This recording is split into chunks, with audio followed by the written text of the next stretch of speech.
Welcome. My name is Chippa Mutobi. I'm Regional Director for GBC South Africa. The South Africa office is responsible for the 15 SADC member states. The Johannesburg office is an instrumental and significant office for us within the GBC family. We house 100 of our African headquartered companies in Johannesburg. But the challenges that we have within the Southern African office at best are questions that we continuously ask ourselves, and we work towards solidifying and ensuring that as we represent the private sector, that we're able to deliver to them. One such question is the question of, can Southern Africa eliminate malaria? I will quickly share a story that, in Southern Africa, we have an excellent group of ministers who have a formation where they meet at least 3 times a year called the SADC Health Ministers. Out of that, they identified a priority in 2009 and set up a special council that's known as the SADC Elimination 8 Ministers. That is 4 countries that are represented. Last year in September, which was in 2011, we as GBC Health from the regional office were invited as an observer to the meeting.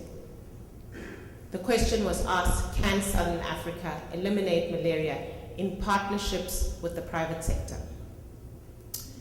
It is from that discussion that this panel was shaped. Today's panel is to look at elimination within the SADC region and beyond, identifying and examining the factors most crucial to the effort's ultimate success. Today's panel is something that's very close to my heart. I grew up for 11 years in Nigeria, and I have gone through malaria. It's traumatizing at best, and we need to reach 0 deaths. Today's panel is going to be led and moderated by my excellent partner from WHO. And I have to say, we will, for this panel, call him Dr. Shiva. The panel has also got representation that is going to demonstrate political will.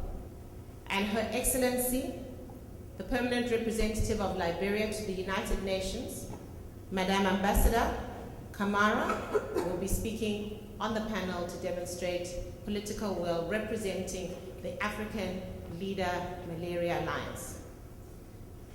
We also have representation. Apologies, Ambassador.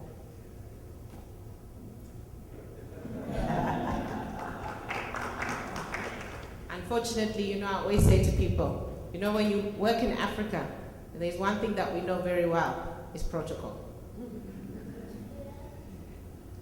Our other panelists will be another great stalwart who has been part of the malaria elimination journey, and he has contributed to significant gains within the Swaziland market.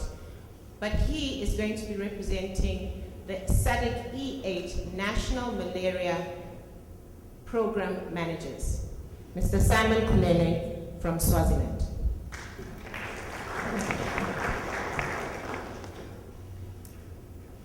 Our other panelist, who is representing PATH and the Makepa program, is Meg Duronga.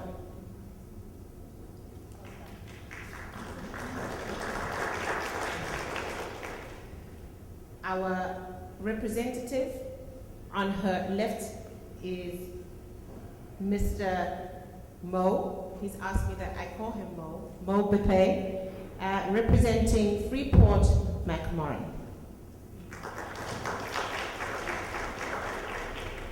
And our final panelist on the list, who hails from and is based in my city, Johannesburg, representing Anglo Gold Ashanti, is Dr.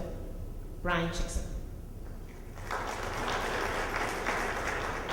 At this point, it's it's important to note that we have a number of companies that are always supportive, gracious, and take us through all the programs that we do within GBC. These companies are the companies that we represent and make GBC the great organization that it is. At this point, I'd like to call up on our panel sponsor from ACT Associates, Jay Knott. Thank you.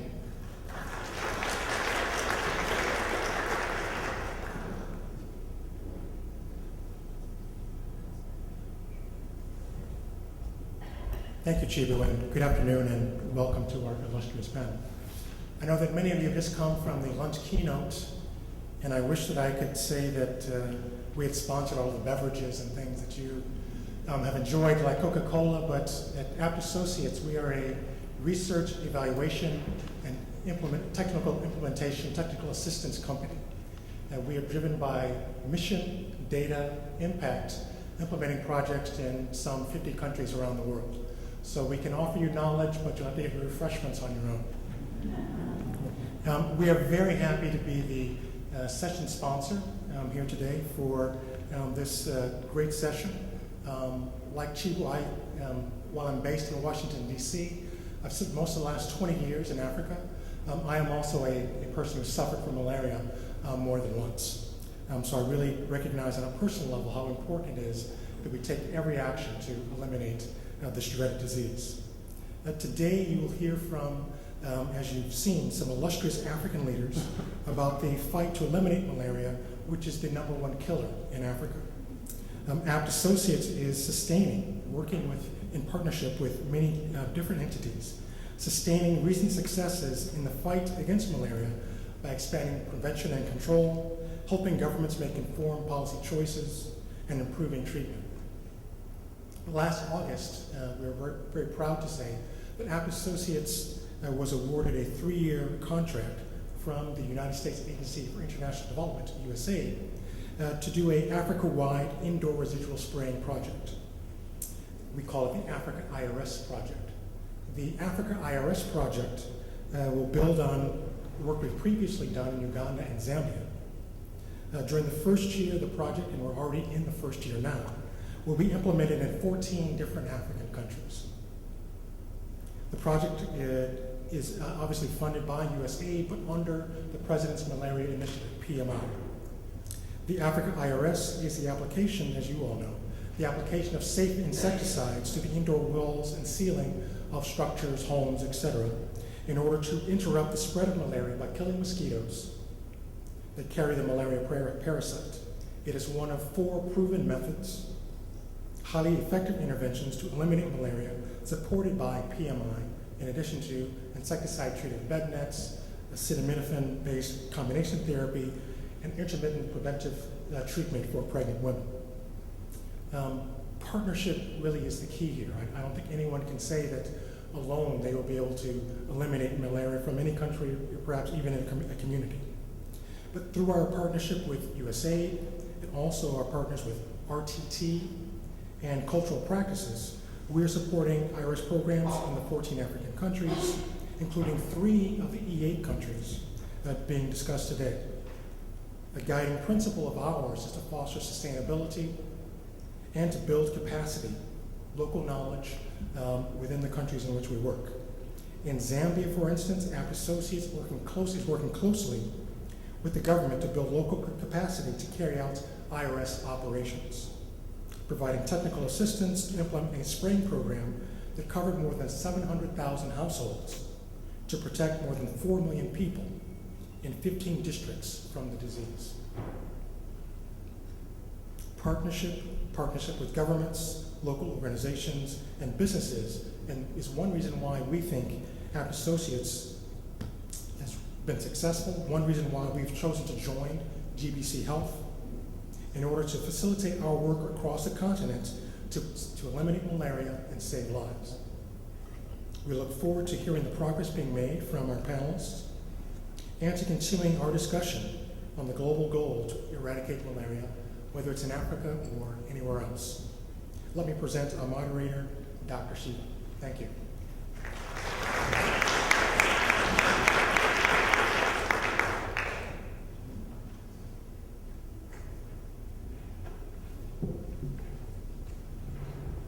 Thank you very much, Jay. Thank you, Chipo. It's my pleasure to be here on behalf of the panelists to take you all forward in a journey to eliminate malaria from Southern Africa. I think we are about 5 or 10 minutes behind schedule, and I hope maybe we might be able to adjust a little beyond 3:30 today. But I remain to be guided. The heading of the conference is Defining Forward, Business, Health, and Road Ahead. I hope you're all clear on the question of defining forward. And the session today, this afternoon, is Can Southern Africa Eliminate Malaria? Business mobilizing for 2020 elimination in the elimination 8 countries of the SADC region. At the end of the session, I would be calling all upon you to show a show of hands whether it's yes or no. And both Anne and Pam would take the vote count.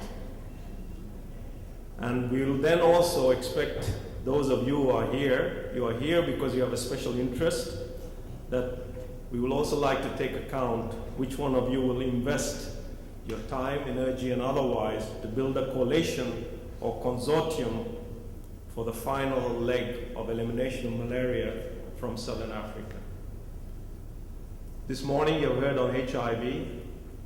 Getting to the end point is not easy.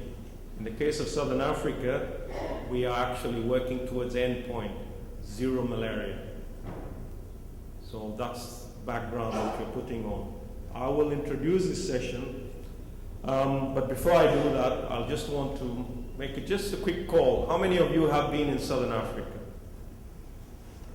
Wow, so we really have a real investment here. So I think I can now move forward more confidently. You know the region, you know the countries. How many of you know Southern African Development Community? Okay, great. Southern Africa is an emerging business market.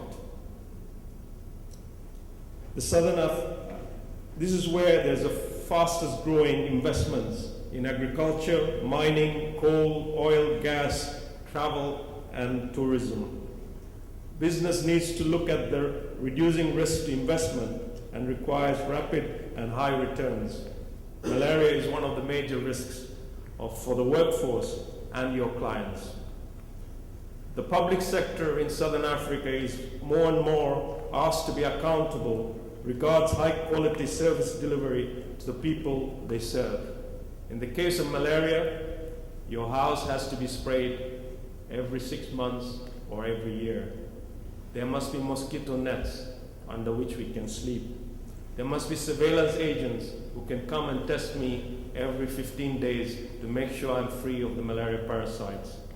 Our clinics should have adequate test kits and drugs to make sure we don't suffer too long or have any casualties due to malaria. That's the demand for service delivery by the population out there.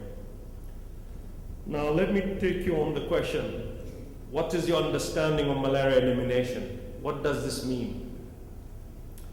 As we move towards the quest of malaria elimination in SADC, I think we have heard, and one of my colleagues yesterday mentioned, this is just the first journey for the quest of elimination from the African continent. Now, what does elimination mean? It's freedom from malaria at an individual, family, workforce, or surrounding community. This is a demand and this is a right. That means no malaria parasites in the blood, no repeated malaria fever, as you heard from Chipo, and most of all, every person we lose from malaria is not acceptable. 0 malaria deaths, 0 tolerance. And then finally is the reduced risk of mosquito bites infected with parasites. So we are working towards malaria-free districts, malaria-free provinces, and in this case, also nationwide malaria-free areas. In today's session, please remind all of us, we will try and not make it technical or scientific, but more focused on the management and business solutions for increasing delivery with increasing investment for malaria elimination. Are we together? Hello? We say in Southern Africa after lunch, if somebody's sleeping, I'm going to send somebody out to test you for malaria parasites. Both Anne and Pam are ready with their rapid test kits. When we please, in this session, some of you are already joined the fight for malaria, as you heard from our colleagues like Jay, but others who will be joining us today in the long walk to freedom from malaria. The panel leadership will start some of these key areas. There are strategic participants within the audience who will also have experience, insight to also contribute. And most of all of you at the end would have joined this new, and I repeat, business coalition for malaria elimination in Southern Africa. Are we together? Great.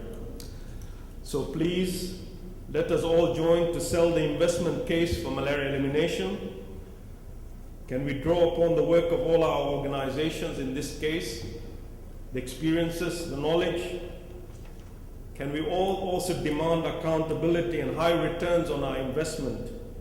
And please, when we make our interventions, a couple of key points, as short as we can make it, so that we all have a chance to put the issues across. Now, just to take you back a little bit, the story of malaria control and elimination in Southern Africa. The work actually started in '97 with the first OAU Harare Declaration on malaria. The Organization for African Unity said the malaria burden in Africa is not acceptable. The previous global malaria eradication program had managed to eliminate malaria from Europe, the Americas, many parts of Asia, but the work was never started in Africa. As a result of the OAU Harare Declaration in 1997, the World Health Organization responded as a major demand to dust out the old tools and bring in new tools. Indoor residual house spraying, as you heard from Jay, was brought out because that's one of the most powerful tools to bring malaria down.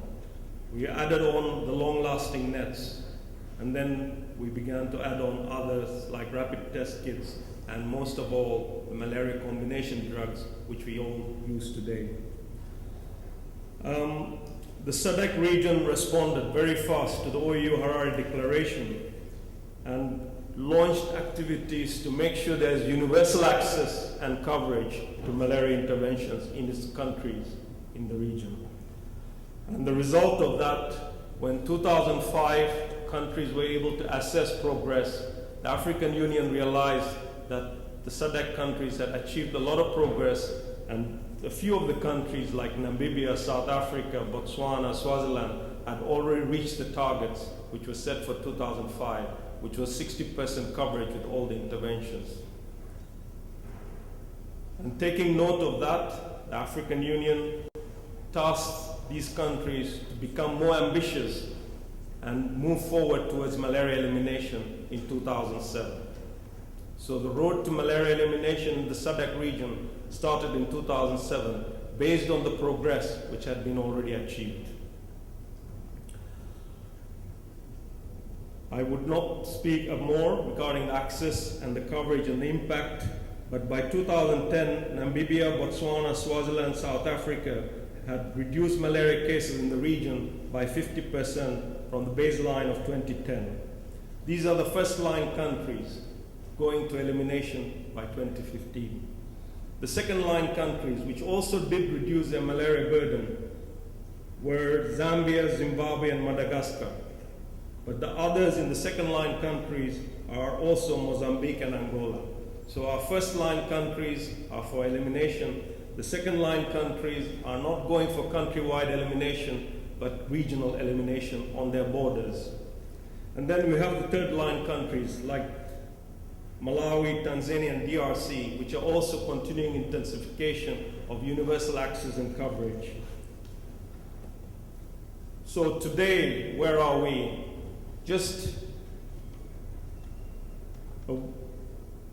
the World Health Organization, taking note of the progress, has now globally launched what is called the Test, Treat and Track program, and this was launched in Namibia on April 2012 World Malaria Day. This provides a guidance to make sure every fever case is tested and treated and reported.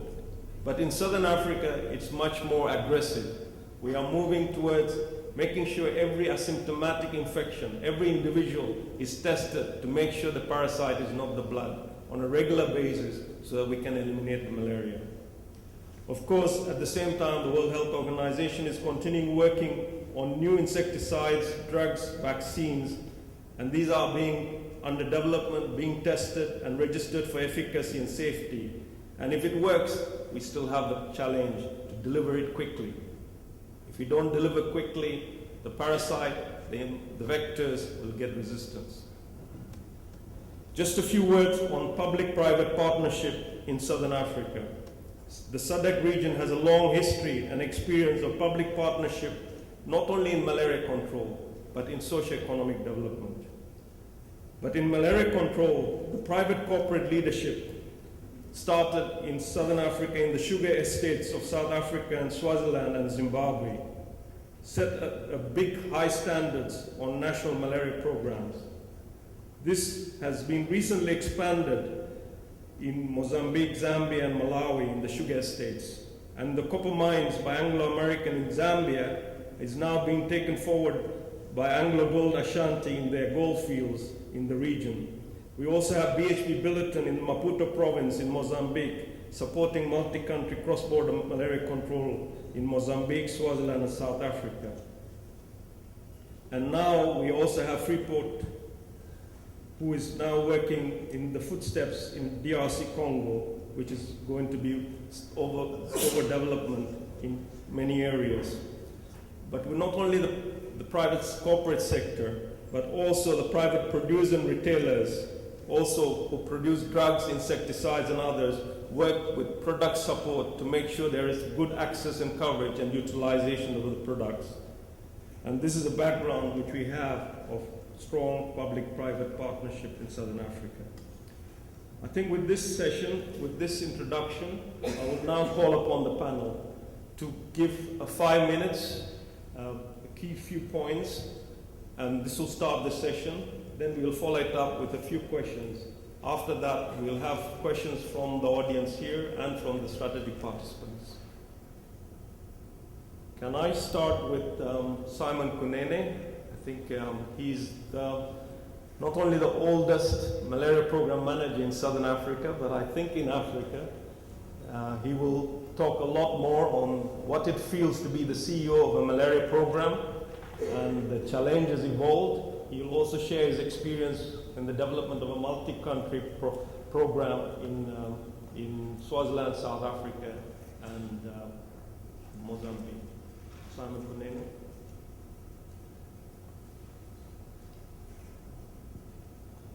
Thank you very much, Shiva. How I wish I could use your podium, because sitting down and sometimes it limits me.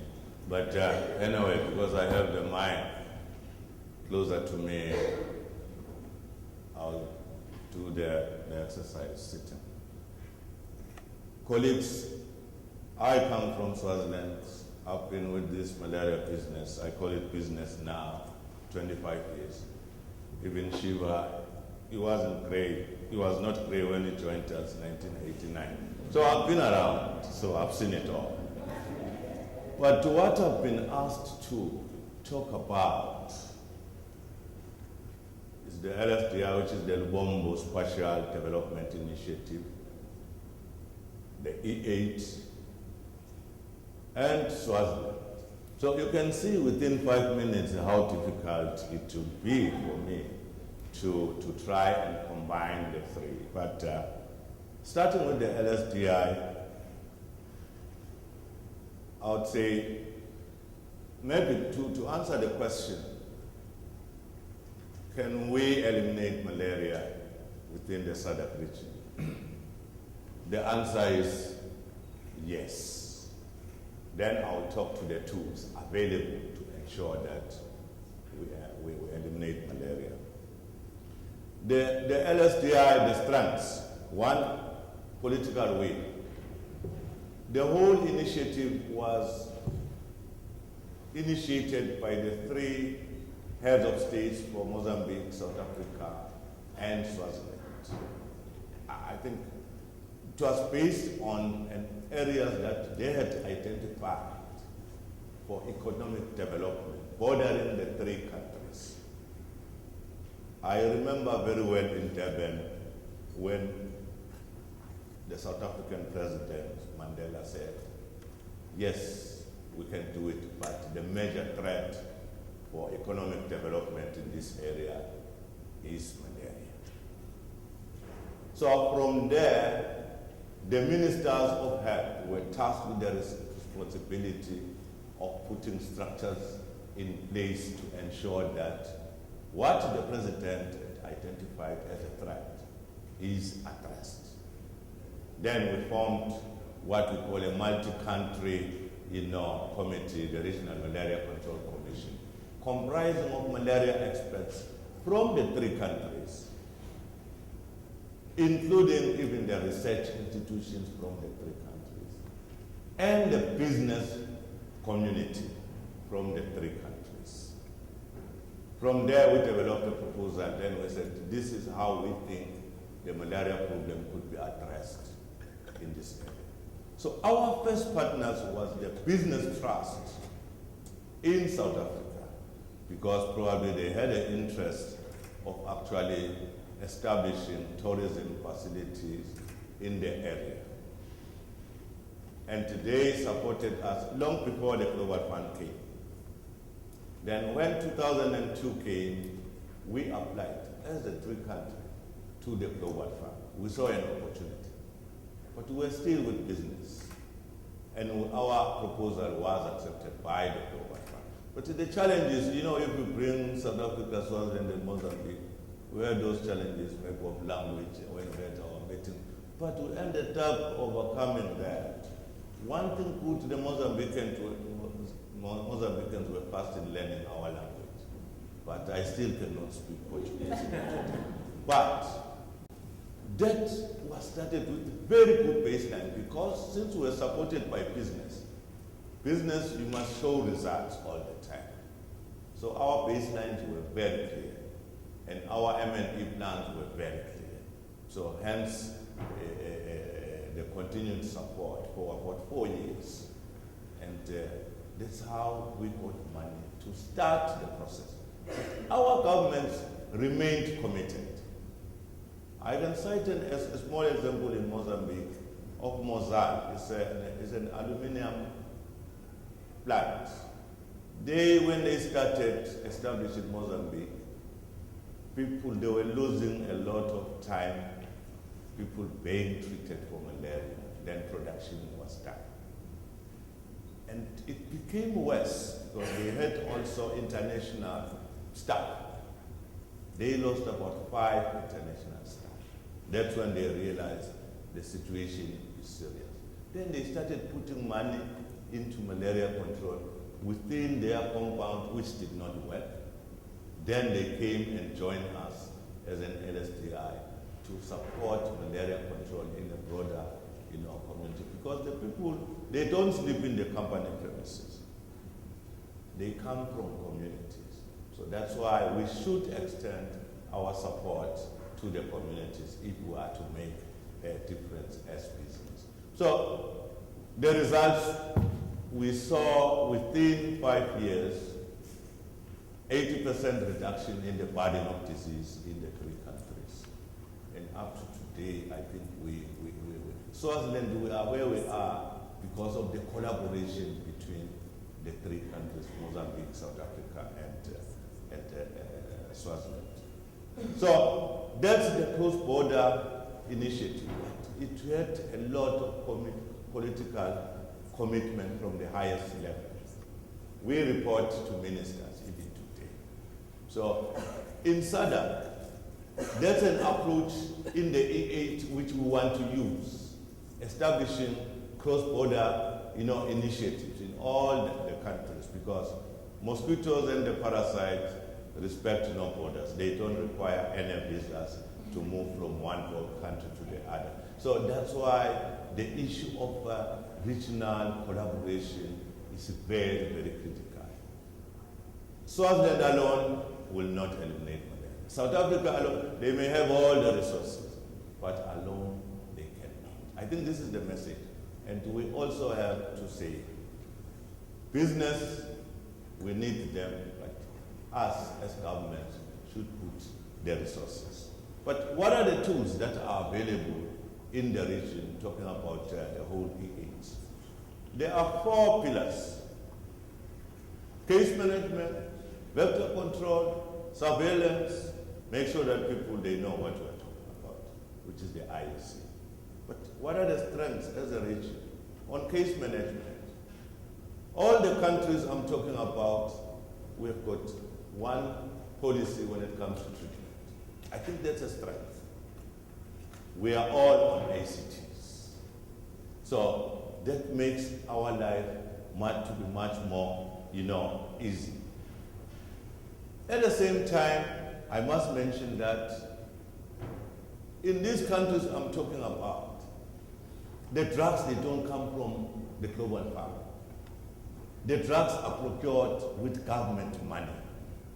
Botswana, Swaziland, Namibia, and South Africa. There is no reliance when it comes to drugs on external funding. So that's a sign of commitment at its highest. In the area of vector control, our approaches are the same. IRS, long-lasting nets, is what we are implementing. So you go to all these countries, we may differ when it comes to the insecticides we use, but the approach remains the same, which is a strength on its own. And I must mention that our government, they buy the insecticides. So no one from abroad can tell us which insecticide we should use because it's bought from government, funding. We have some threats when it comes to how long are we going to have these products. I'll talk about DDT, Shiva, you didn't mention. We all use DDT in the 4 countries I'm talking about, but we are challenged because of the issues around the environment. How long are we going to have DDT? An example of Swaziland, while I'm talking about the intervention, we are now putting more innovative approaches, GIS application. In Swaziland, I know where did I put a net, where did I spray. Every house that is sprayed coordinates Arctic. Every house that receives a net coordinates Arctic. So this will help us. The GIS application is helping us to put resources where they will make the greatest impact. And we have supported the other countries, Namibia, Botswana, to improve on the technical capacity when it comes to GIS. Surveillance is we are collaborating with a number of institutions. In Swaziland, while I'm here, there is what we call immediate disease notification. If a malaria case is confirmed in a health facility, I immediately get an SMS telling me where the case occurred. This is very critical if you are to move towards elimination. And the other countries are moving towards that direction. So I know, while I'm in New York, I know what is happening in Swaziland because I get an SMS immediately. But for action, we have structures, the surveillance agent. Immediately within 7 days, that case must be followed so that we know exactly is it an imported case or a local case. So the technologies, I think, are very critical as we move towards malaria elimination. But what are the challenges as managers in the E8 are facing? I think the issue of resources, like the global funds, by 2014, we'll have serious gaps in terms of malaria resources. And this is an issue where we want business to come in and help us to ensure that our target of 2050 is realized. Also, with regards to business, research and development, I've highlighted that the drugs are threatened. There is already documented, resistance to ACTs. So, private sector can come in and help us research and development into alternative, drugs, including the insecticides. Because the insecticides, we need to do more research. But as government, we cannot. That's where we think, the business community or the private sector can come in. Shiva is already indicating that I've taken 10 minutes, but I'm here. I feel I'll be comfortable to answer all questions relating to all the countries in the region, because I've been involved for quite some time. 25 years is quite a long time. Moderator, thank you very much, but I'll really Thank you, Simon. I think we've given quite, because it's very critical. He has brought out very important, the high-level presidential commitment and demand, the technical support and the technical interventions, and the need for more private sector investment in terms of resources management and R&D. Now, can I call upon my other panelists, Meg, who is from PATH, and PATH is very highly involved in Zambia, in southern Zambia, the second-line countries, moving and helping them to achieve elimination in the southern province of Zambia.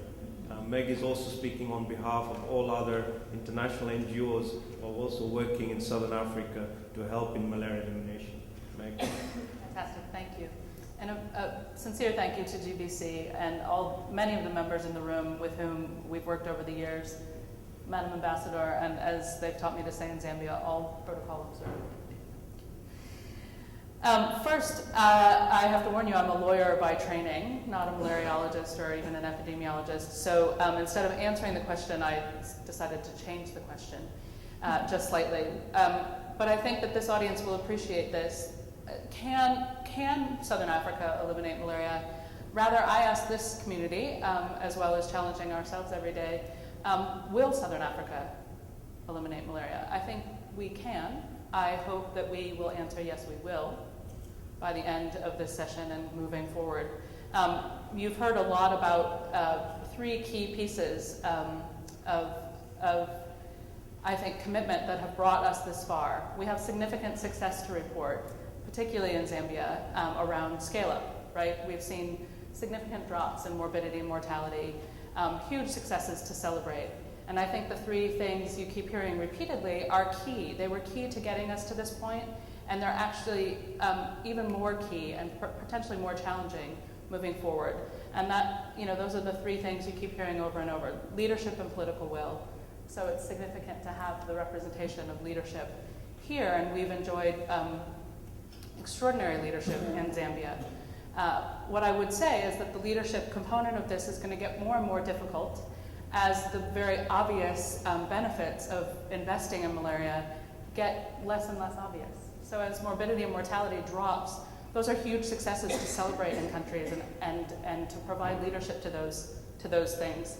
But as the morbidity and mortality, right, is not the key indicator, as we really march down the very last mile of this path, the benefits aren't going to be as obvious on a day-to-day basis. So I think that the leadership is key moving forward to really committing to that end game, knowing that we have the hard bit ahead.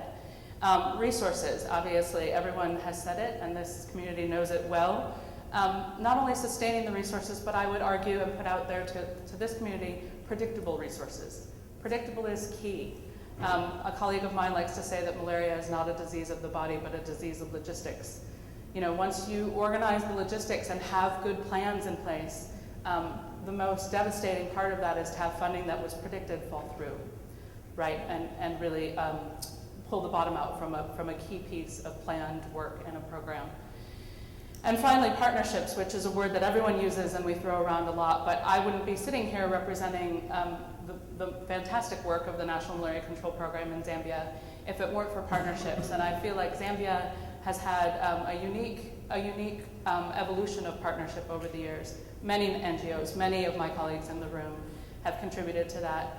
And in a way that I've been incredibly impressed by the willingness of the partnership in Zambia to really support and boost the national program and let the national program run, move forward, and provide the leadership that it really needs to provide.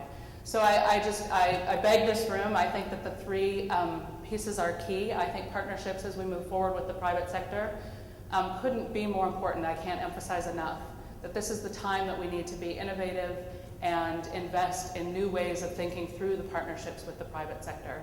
So I hope you will join me in that. And then I would be remiss if I didn't just touch on the couple pieces of really good news coming out of Zambia. Dr. Shiva mentioned the Southern Province.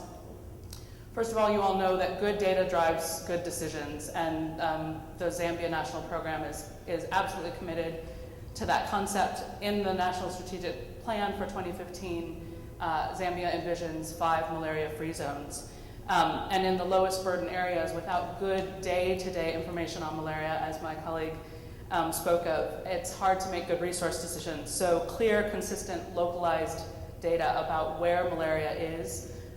We are reporting weekly. I don't think a text would come to my phone right this minute, but we are reporting weekly via mobile systems to a dashboard that really drives both the district level as well as the national level decision making.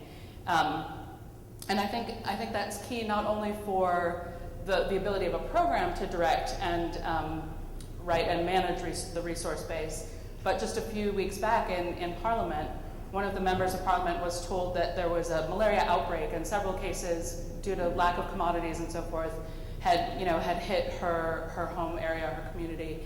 And actually within 20 minutes, we were able to backtrack and bring the information forward from literally 2 days before that, and let her know that that was in fact not the case, that somehow the information that had gotten to her was a misunderstanding, and we could track backwards, where until basically earlier this year, the real indicators were yearly or every other year malaria indicator surveys, which is just not as fine an instrument. So I think it's important to have the political will and the ability to protect national program and national resources to be able to provide that information to policymakers and decision makers.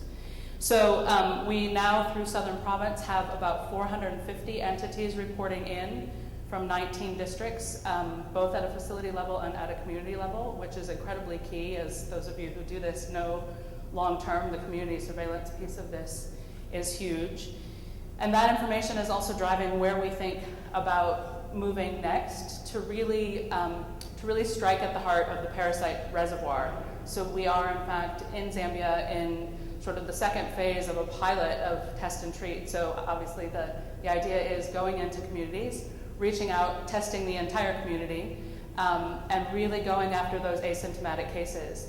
And we've been blown away, both by the embrace of the community and the community health workers, and understanding that this is part of the end game to getting to the end of malaria, but it's also an opportunity, right, to really talk about the fact that we're close to the end, and that we now have to go after that reservoir of infection where people aren't sick, they don't have symptoms.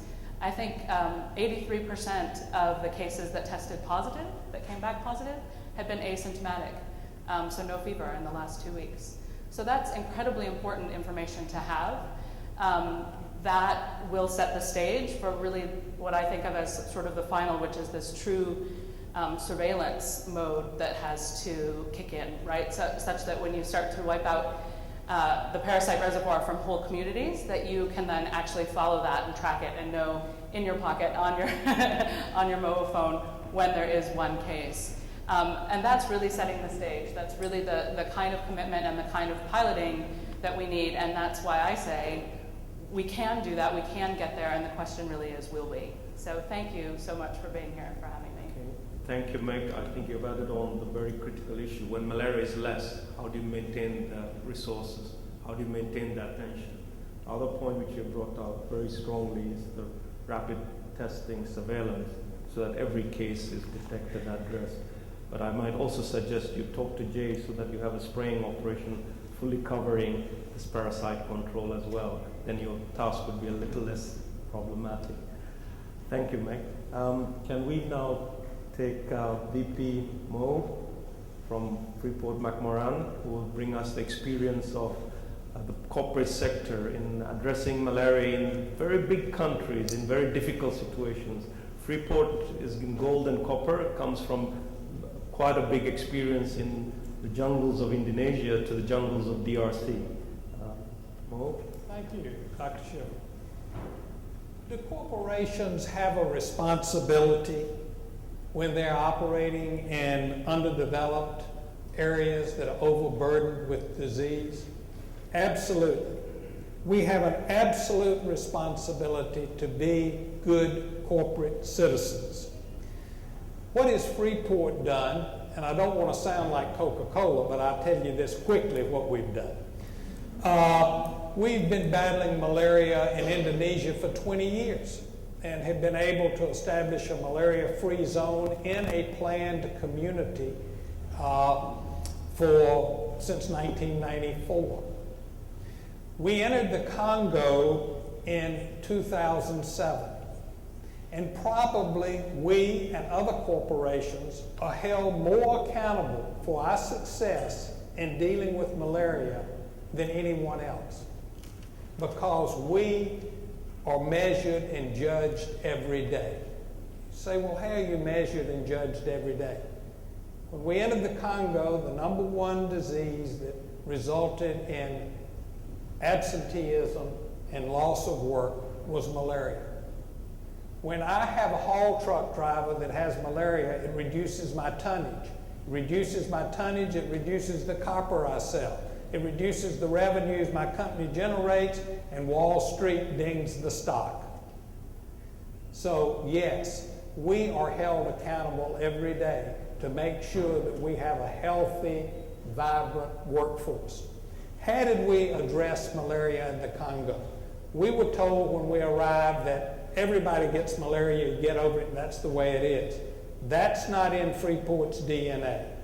We brought in, I like to refer to him as my malaria genius, Dr. Michael Bangs, and we put him to work as he did in Indonesia.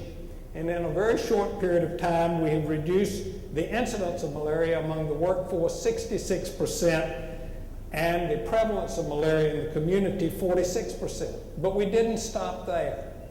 We set up a fund, a community fund, that generates revenues in the amount of 0.3% of the gross revenues of the entire sales of all our copper to address this situation.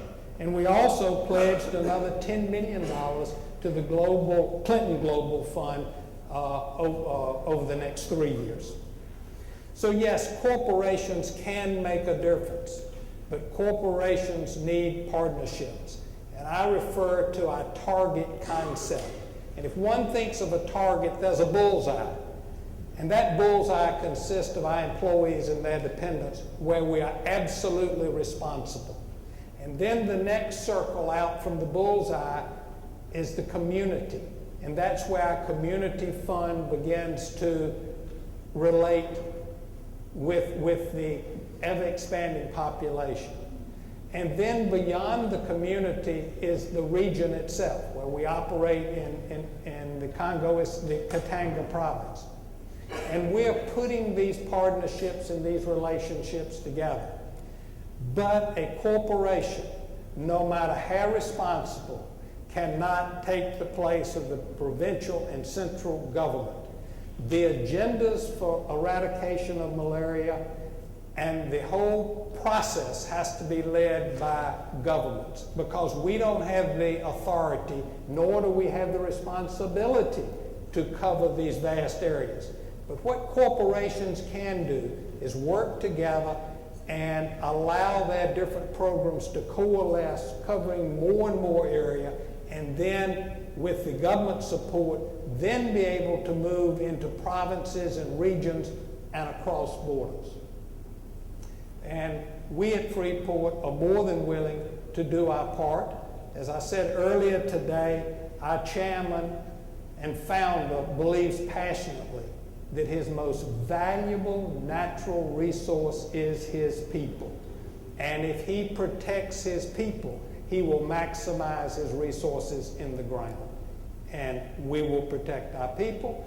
And yes, with our ingenuity, corporate know-how, coupled with government expertise, malaria can and will be defeated. Thank you.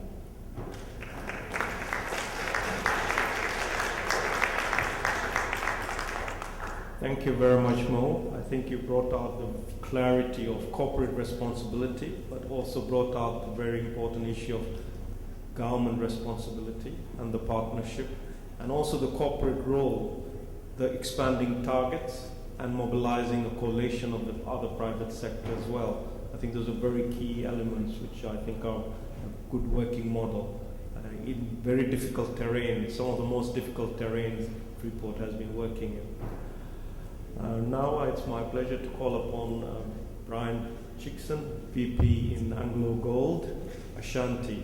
I'm never sure whether Anglo Gold ever belonged to Anglo American, but I think he can always tell us as we work. Anglo Gold works in many parts of Africa, in Southern Africa, including DRC. Of course, the South African base of operations are huge, and Tanzania and other parts of Africa. They have always had the challenge of mining for gold, but also making sure they protect their workforce. Brian? Thanks, Shiva, and thanks to everybody, and hello. Just to take on what Shiva was saying is, in terms of a little bit about us, we're currently the world's third largest gold producer. We used to be primarily owned by Anglo American until about 2008, 2009. But currently we're mostly owned by pension funds in the United States. So, sorry, could you speak up a little? Yeah. About 37% of our gold comes from South Africa, another 30% from the rest of Africa, and we've got operations in Namibia, in Ghana, in Mali, Guinea, Tanzania, and we're doing some exploration in the DRC. And the rest of our gold comes from South America, in Argentina and Brazil. North America, we've got a small operation in Denver, Colorado, and some gold from Australia. My role is really around designing strategy. I do have a medical background, but I'm in a very interesting place because within safety and health, you can actually really play and be a Trojan horse. And so I look after the global safety and health strategy. Look, going to the focus question, I'm pretty much on the same page that Meg is on, around changing the shape of the question a little bit. And from our perspective, it's not so much of a case of can we reach zero, but more so when is it going to happen? Because we firmly believe that it is. And in terms of building a case around that proposition, I'll draw on some of our experiences we've had in Ghana, where we implemented a fairly comprehensive malaria control program in 2005. And what actually happened was that we merged with the Ashanti Goldfields in 2004, and one of the key criteria for the merger deal was that we make a meaningful impact in malaria. Okay, so that was moving beyond just the profit argument to having some kind of social impact. Without really knowing what we were going in for, we said, we can do something in malaria because we've got really good healthcare infrastructure and facilities in South Africa, and we deliver really top class medical care. And we'll play in the malaria space. And the guy that did the due diligence, he initially figured that we'd probably do a little bit of spraying of houses within our farm fences. Okay, and we costed it at about $180,000. The problem is it wasn't such a simple exercise. And we soon had a pretty clear recognition that if we really wanted to make a difference, if we wanted to move beyond just some cosmetic stuff that is going to make us feel good, we needed to start thinking differently. And as Simon has said, that mosquito, it has no respect for farm fences, no respect for country borders, So we had to start by thinking really, really differently. And looking at developing a comprehensive program that would involve the whole community, and not just the community or Wasi where our big operation was, but the whole district, which covers about 180,000 plus people. And just to give you the size of the malaria problem, we were seeing about 15,000 cases of malaria every single month in Obuasi town, Obuasi city. And at our hospital, because we've got quite a bit of infrastructure in our various mining operations, we were seeing 7,000 cases of malaria every single month. So now, going to present that to the executive to say, well, sorry, boss, we've got to change the plan a little bit. And we thought we were going to spend 180,000, but now we're going to be spending $1.9 million every year. And it's going to be like that for as long as we're playing. But we were able to do that because we started presenting a compelling case. And the three things that we focused on, and I sort of wrapped them around the concept of integration. We focused on integration at three levels, right? We first needed to integrate at a more macro level. And that was shifting relationships, establishing relationships based on trust with regulators, with civil society, and specifically the communities that we're operating in, to recognize that we had a shared problem. And we needed to be very clear and explicit that we were not coming in with a defined solution, because that is one of the things that business could easily do. We've got all the solutions, we're smart guys, and we don't necessarily recognize that the people on the ground, the communities, are actually really, really smart. They know their current realities. And we need to engage with them with mutual dignity and respect. So that was the first level of integration that was really important. The second level of integration was around integration of programs. And here we have the standard prevention of transmission, ranging, built on the indoor residual spraying. I mean, that was really the foundation. But also looking at other environmental controls, distribution of ITNs to susceptible populations and the like, integrating that with disease management, aligning ourselves up with the policies and protocols of WHO at the national level and doing the right thing, having effective monitoring and evaluation, okay, and linking that to research and development. So, I mean, we start off by using organophosphate as an insecticide. I mean, the DDT resistance was probably about 60%, so we just weren't even able to play in that space.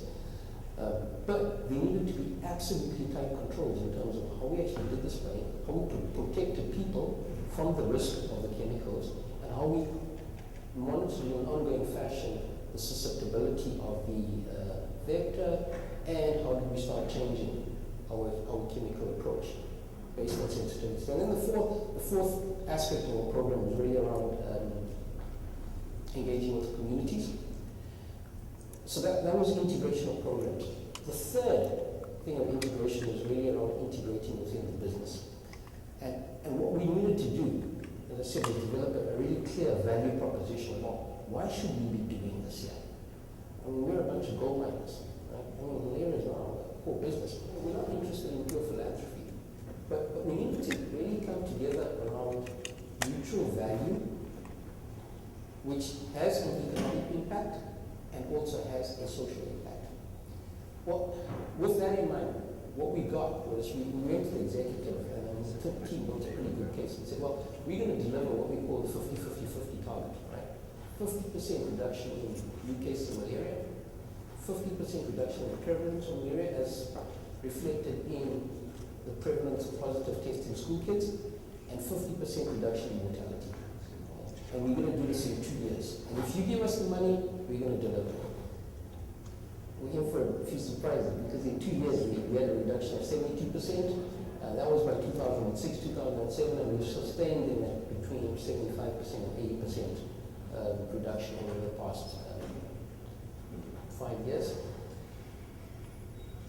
I think just to wrap up, what I'd like to say is that there are certain things that happened that were totally unanticipated.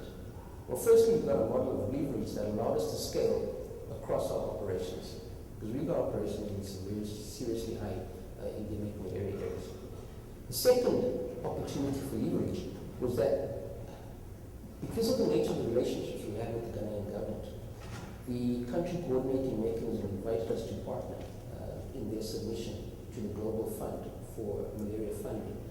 And we were ultimately successful to to the extent that the Global Fund said, well, you guys, AngloGold Ashanti needs to be the principal recipient, which I'm told is the first instance of a private sector company being a principal recipient from the Global Fund.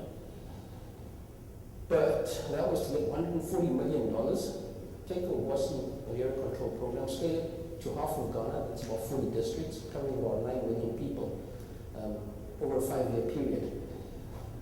And I'm pleased to say that earlier this year we just started the spray in the first 9 districts. I'm going to close now. And not because I've been so gently prompted by a priorist, but I know I talk too much. I love talking about what we do. But I think there are 5 key learnings and key criteria that we've seen in our story. And as everybody said, we need strong leadership positioning. And this is to position health as a business imperative. Secondly, we need to take that leadership position and use it to shift the paradigm and see health as being something that creates mutual value. I'm sure, sorry, I've got to tell the story. You know, I did the proposal to the executive on the global funding thing, and I mean, there was a lot of noise. I was like, no, this is not our business. We can't be doing this here. And Mark Udifani, our CEO, he then wrote a brief note to one of the executives that we're having this virtual conversation, and he said, if we don't do this one, then let's begin the process of withdrawing from Ghana and the rest of Africa. If we don't do this here with the Global Fund, why would any country want us to be a part of their world? This is sustainability in practice. And with that leadership position, there was a fundamental shift in the mindset of the business. And that hangs around the way we engage with people, the way we make relationships based on trust. Now we start having the right conversations. Thirdly, we need to make that value tangible. We need to be able to deliver on the commitments, and we need to be real. Fourthly, we need to build the right systems and make those systems sweat. And make them sweat and build them in such a way that they're sustainable beyond us. And fifthly, we need to also find smart ways to scale. Scale, transfer the knowledge, make it work, follow the underlying principles, but make them relevant to local sets and circumstances. Thank you. Thank you, Brian. I think you brought up a very critical element where the corporate sector, not only working in the area, has been shown successful impact and has shifted relationships and built partnerships to take on a malaria program with the national government at a national scale. So it shows that the corporate sector is going beyond and moving in a more developmental mode in terms of relationship. And again, as you heard from all the 3 participants here, what investment the country puts, the corporate puts, there's also other investments also coming out when we all jointly show results. And I think that's a very important key message which came out from Simon, from Mo, and Brian. And now we need to move on to the final panelist. But first, an apology from Minister Conway, Minister of Health of Namibia. Many of you who might know him, he's a dedicated professional, but malariologist as well. Unfortunately, due to a mishap on the plane journeys, he missed the flights, so he's unable to be here. But as you heard from Chipo, he's the Minister of Health who coordinates with all other SADC health ministers to make sure that the E8 elimination effort is on time. It shows that the high level of political commitment at the ministerial level of health within the SADC region to get to zero. Now it's my pleasure to call upon Ambassador Amara, who is here on behalf of the African Leaders Against Malaria, ALMA, which you might all know about, and she will give us a few words regarding the level of commitment for malaria control and elimination is at a very high level. Thank you. Thank you very much, Mr. Moderator. I think the time is fast spent, and most of the previous speakers have already underscored the importance of political will, so I will try to be very brief. I think it's useful to acknowledge, even at the risk of being repetitive, that tremendous progress has been made in the effort to control malaria, particularly in the African region. And I think the successes registered so far are a result of a combination of factors, partnerships being very critical, private and public partnership, government and government partnership, and indeed the political will. I think strong African leadership has been a critical factor, and the African Leaders Malaria Alliance epitomizes this leadership at the continental and at the global level. Of course, there has been a lot done at the foundational level before the creation of ALMA in 2009. We heard about the whole move in Harare in 1997, Abuja, the World Bank Malaria, and now the decision taken by the Southern African countries in 2001, preceded by a decision by the African Union. So a lot has been done, and I think that the political will has been demonstrated by African countries. I think it started in South Africa from a discussion between 3 African leaders, Mozambique, Swaziland, and South Africa. What ALMA does is it offers a unique forum for African leaders to work together across regions in order to combat malaria. It has identified some key measures that the member states take at the national level in various countries to help to accelerate the achievement of the goals. I think the current leadership of ALMA also helps to promote this dialogue across regions. The chair of ALMA is currently the president of Nigeria, who I represent here at the United Nations. And of course, the deputy chair is the president of Mozambique, President Kamusi. So he is well placed in respect to SADC in the effort to eliminate malaria. That he is well placed to ensure that the commitment at the highest level in Southern Africa is there. So already we see positive results that is deriving from this collaboration at the highest level and this effort of Africans to take some ownership and some possession of this effort to eliminate malaria. The ALMA scorecard, ALMA has introduced a scorecard for accountability and action, which is a tool for monitoring progress and also for identifying bottlenecks across regions. And this scorecard is reviewed biannually at the meetings that are held of ALMA on the margins of the African Union summits. And here it helps to stimulate discussions and to strengthen again the political will to take the actions that are necessary. Whether we're talking about increasing the allocation to health budgets or interventions that need to be taken perhaps with the World Bank or the Global Fund in terms of resources. So the aggressive scaling of activities that have been mentioned here are indeed very much a product of the partnerships with the World Bank, with the Global Fund, and other bilaterals, and also the strong commitment of African countries. And I fear that if the resources are not predictable, they are not available, that this trajectory of progress could be compromised in some way. Political will, I believe, can be sustained and even buoyed by tangible positive results. For example, the ALMA scorecard shows now that certain African countries are indeed leading the way in malaria reduction in Africa. Some of the countries such as Botswana, Namibia, South Africa, and Swaziland, as Mr. Kunene has mentioned, have reduced malaria transmission by more than 50% over the last decade. They've achieved the Abuja and the World Bank malaria targets, and Zambia has done so by 25%. They've also significantly increased allocations to the health sector, including for malaria, and this has shown a significant decrease in the number of malaria deaths. I think that the annual commemoration of World Malaria Day, as insignificant as some may think, is another little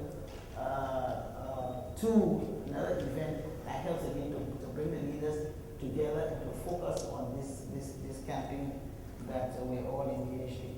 So ALMA provides this framework and a set of tools for African leaders to remain engaged directly in a global effort to eliminate malaria. They can assess their progress in malaria control, they can have stimulating debate, and they can assume accountability and ownership for the result at the national level to reduce malaria deaths of their citizens.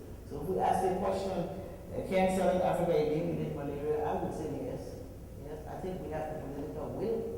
The leadership is committed, and I think we need the commitment and predictability of resources from our partners. And surely, if those two are put together and there's mutual trust, I think that we will have success in the achievement of this goal. So that is my contribution to this very enriching discussion. Thank you.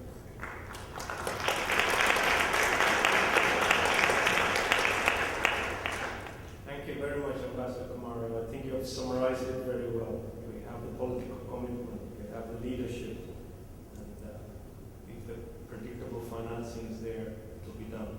I think also the point you made is we have leadership at the presidential level, at the continental scale, with President Salif Johnson, and at the SADC region, President Guweza of Mozambique. So we have that highest level. But more important is the scorecard of accountability. And I think you have put it very clearly that this is looked at regularly to show where we are in our country. Thank you. I'm afraid we are a little bit behind time, but I think it's important to get the feedback or any questions or clarifications which we'll have from the audience. Just ask Pam how much time we have.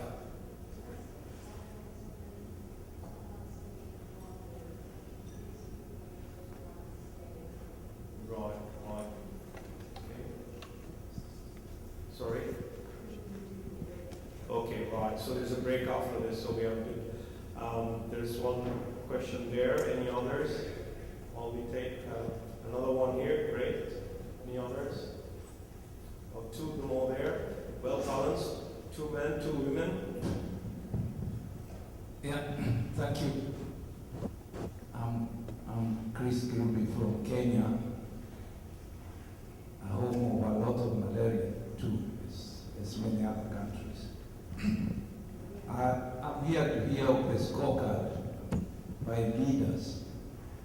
I think this is the first time I'm hearing of it. But I think if there is something like that, we need to publish it, because malaria incidences in those countries must be looked at as one of the key attraction to investors to come to those countries. I also believe what is missing, and is not being mentioned by anybody there, is partnership with media in those countries. The awareness of malaria and what people should do, really half of those things don't require donor funding. It requires a lot of personal commitment in each home. And equally looking at exchanging success stories. What all of you are talking over there should be somewhere in our website that everybody else should be able to read about it, so that we can be partners. I don't think malaria respects trade protocols or SADC or COMESA or whatever. Mosquitoes fly wherever people are and wherever people move. So eliminating malaria must be done on wholesale those countries in Southern Africa together if we have to see any successes. So please do pass to your presidents and to your governments.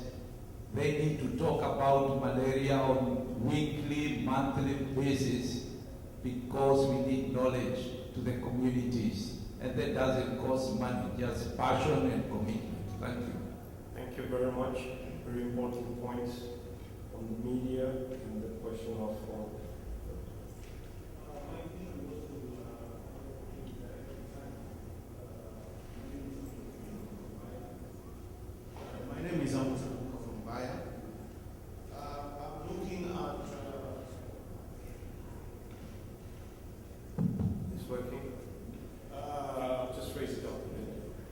we look at Sub-Saharan Africa generally as far as controlling malaria is concerned. And generally, we look at it that most of the interventions have been funded by donors. And I'm looking at what is happening in Southern Africa. And we are taking the 3 countries that started that unity to see that malaria is getting to a level where we can eliminate it. Yeah. The question here is, we are talking of Southern African countries, and as you put it rightly, that the vector doesn't need a visa to get to the next border. Now, these other countries, at least the 3 countries, South Africa, Swaziland, Lesotho, are funding through the government. But these other countries, it has been lethargic as you look at our governments. They don't really put funding to fight malaria. How are we going to sustain this venture if the other countries within the SADC are not having this funding from the government? Very important point, increasing funding from government to sustain it. I think that's very critical. There were 2 others there. And also, we need to look at the success stories much more. I think that's a point which is brought up. We're polling each other to death over here. Hi, Carol Pizzoni with Concern Worldwide. My question Sorry, a bit is... louder. Can you hear me? Yeah. I'm Carol Pizzoni with Concern Worldwide, and I wanted to ask the question that our Tanzania team has been doing some very successful preliminary research on mosquito repellent plants, and I'm wondering if any similar research is being done in the Southern Africa region, and then an offer to put a plug in for them. They've had their first peer-reviewed article accepted, and if you just give me a card, I'm happy to share that. Thank you. It was R&D on plants and repellents, or is it drugs? Okay. Repellents, okay. Okay, good afternoon. My name is Ana Ruth Luiz. I'm from Angola and work for Chevron. Sorry for my English, my home language is Portuguese, so I will just try to make me understandable. First of all, I would like to thank the GBC for this subject, for this panel. As we are hearing on the malaria and the HIV, if we see the statistics, global statistics, Southern Africa is always, the part of the global that they have 2/3 of the case on the morbidity, mortality, and addressing this particular discussion on this Southern Africa country. So is a light, is one light on the darkness. That means showing the commitment of all of us be present in this kind of conference. Okay, my question is not as a question, but just a sharing and some thoughts that I heard from the panel. As I said, I work from Chevron, and we have a very strong program between our employees that will also decrease the morbidity. Okay, the case of malaria, more than 75% within our population. And since we start our program in 2005, 3 years or 4 years ago, we didn't have any complication of malaria or any death of malaria. We also work with government. From all malaria program, we are partner of Angolan government of malaria program, and we also represent on the CCM, Country Coordination Program of Malaria, on the Global Fund. And I think that we are the first oil company representing the CCM on the Global Fund. And I heard from Ashanti that they also represent Zambia on the coordination of CCM Global Fund. So that means that more and more the private sector, they are engaged on a high level on fighting against malaria. that is a very good point, because I believe that more than donating money, more than getting, we need to be involved on a strategy, on a country strategy, helping on programs, and just guarantees that the sustainability of the projects will be done within the countries. I would like to hear from this panel. Malaria is one thing that also gave me patience, and we don't have time. I just would like to hear more, because we hear here the political commitment, the country's commitment, but I would like to hear more between the private sector. What will be done in terms of integrity of all these projects? Because I read from isolated from RDC, Zambia, but what we as a private sector we are doing to integrate and sustain the programs within whole Southern Africa countries. We hear more about the first line, that they're doing a very good job, but we know from the countries that are on the second and third line that the country they are endemic, this is all endemic countries, is a malaria. So what we as a private sector, we are doing to have integrity projects. I heard from the panel also something about GBC, Southern Africa Coalition program. So I want to learn more about projects of these integrated programs within the private sector. Thank you very much.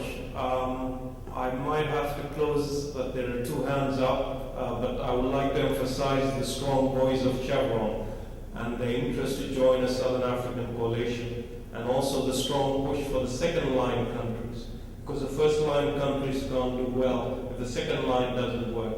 And if the second line cannot work, if the third line doesn't work, we are all interconnected.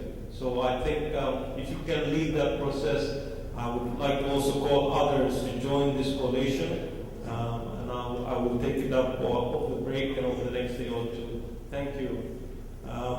Sorry, last point, short and sweet, and another short one from Chipo, and then we might close for the evening. Yes.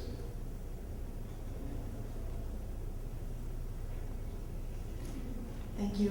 Lakshmi Sundaram from FINE, the Foundation for Innovative New Diagnostics. It's a very short point, but I would urge the panel, this was not something that was mentioned, but as malaria rates go down, and particularly as countries use more programs on testing, treating, and tracking, it's incredibly important also to empower countries and community health workers on what to do if a test comes back negative for malaria, which is something that's going to be happening more and more as the prevalence decreases.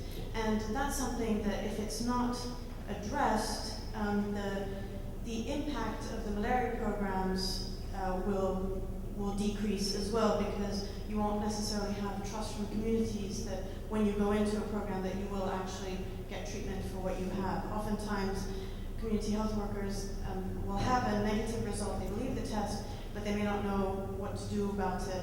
So that's just something to address. Thank you very much. We are encouraging more and more, as Simon said, R&D and products, and also supporting the products in terms of delivery, in terms of educating the workforce and also educating the public. That's what we would expect from the private producers. Chico. What's so exciting about today is the question has been asked, and I think the answer is very clear. Yes, we can. So I think it's a couple of comments that have come out of the floor really takes us to the next step. What can we do and what we should be doing? And I think, Shiva, you actually said it earlier when you said, if we get the first line done, what about the second line? And now we need to look at how do we move it northwards. So I think to our member companies who have raised questions, thank you, Anna, I think your question was very, very succinct, is what do we do, how do we move forward? From a Southern African perspective, we are committed. We have a number of initiatives and a number of sessions that we'll be engaging on. I would like to encourage everybody to please, who would like to get involved in these engagements, to please touch base. But I think one of the key ones that was very successful last year was the IRS workshop, the first inaugural one that we held in Johannesburg, that was sponsored by both AngloGold Ashanti and Bayer. And I think we are looking at a second one, and we'll be looking at that in the first week of October. But in between then and now, we will be having 2 technical workshops, and we're going to be, and so I'd really like to encourage that we need to continue working and we need to ask the questions continuously. So as a regional representative, that's our job. It's cut out, and we're fully committed to it. Thank you very much, Chipo. I think Chipo has said the next steps ahead, so now we close almost. Just final words. We need to still consolidate and hold the ground with the annual cycle of malaria operations. We cannot continue as business as usual. We need more private sector malaria elimination champions. I've heard some voices. We have some voices here. We need new malaria investments which would add value on delivery, not on processes, delivery. We need new partners with new productive ways of doing things. We need new business solutions. And finally, we need business coalitions to address malaria elimination in Southern Africa. Thank you all for your patience. I thank my panelists for an excellent lead and energizing the participants on this step next forward. Thank you very much.